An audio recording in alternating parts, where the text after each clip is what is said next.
The gleaming skyscrapers of Manhattan loom, a stark contrast to the shivering figure huddled in a doorway.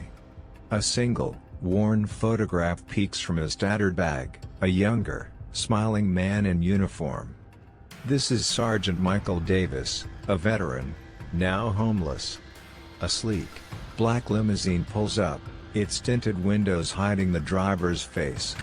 The CEO, Richard Harding, steps out, his expensive suit immaculate, his expression cold and calculating.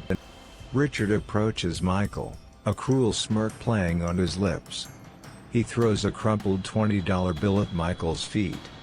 Michael's eyes, filled with quiet dignity, avoid Richard's gaze.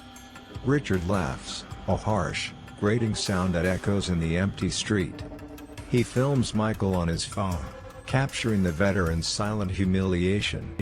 That evening, Richard edits the video, adding mocking captions and sound effects. He posts it online, anticipating the viral reaction. His face is alight with a sinister glee. The video explodes across the internet.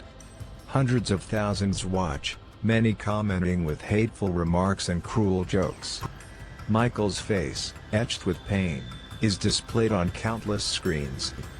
But one comment stands out: a sharp, clear image of a military ID card, clearly showing Michael's medals and rank. A stranger recognizes him. The next day, a news crew arrives, cameras flashing. The reporter's voice, firm and compassionate, narrates Michael's story. Richard's face, now pale and strained, watches the news report on his large screen. The public outcry is immediate and fierce. Richard's company's stock plummets. His employees, once fawning, now avoid his gaze. His face contorted in mounting fear, he watches as his empire crumbles. Richard attempts a damage control interview, his forced smile trembling, his words hollow and insincere. His eyes, haunted by guilt, betray his carefully constructed facade. His polished image shatters, replaced by public condemnation. Michael, surrounded by supportive veterans and journalists, offers a powerful testimony. His voice, though still tinged with sadness, carries a newfound strength. His eyes are fixed on a distant point, remembering all he has overcome. A week later, Richard stands alone in his empty office, the once opulent space now stark and cold.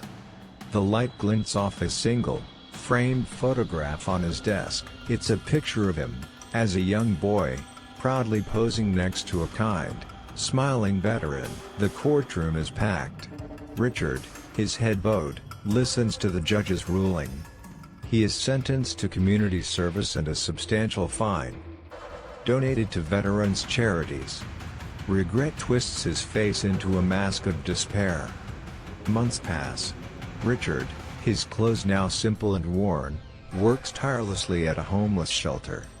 His hands, once accustomed to signing lucrative deals, now gently assist an elderly veteran. His eyes show the burden of his past, but there's a flicker of hope. One evening, under the soft glow of a setting sun, Richard and Michael meet. Michael extends his hand, his face, though still bearing the scars of hardship, holds a flicker of forgiveness. Richard's eyes fill with unshed tears, his head bows in apology. They shake hands, a simple gesture that speaks volumes. The setting sun casts long shadows, but it also paints a new image, a fragile yet powerful bridge of reconciliation between two broken men. The city skyline, once a symbol of Richard's wealth, now reflects hope, not just of one man's redemption, but of a world recognizing the humanity in everyone, rich or poor, hero or villain.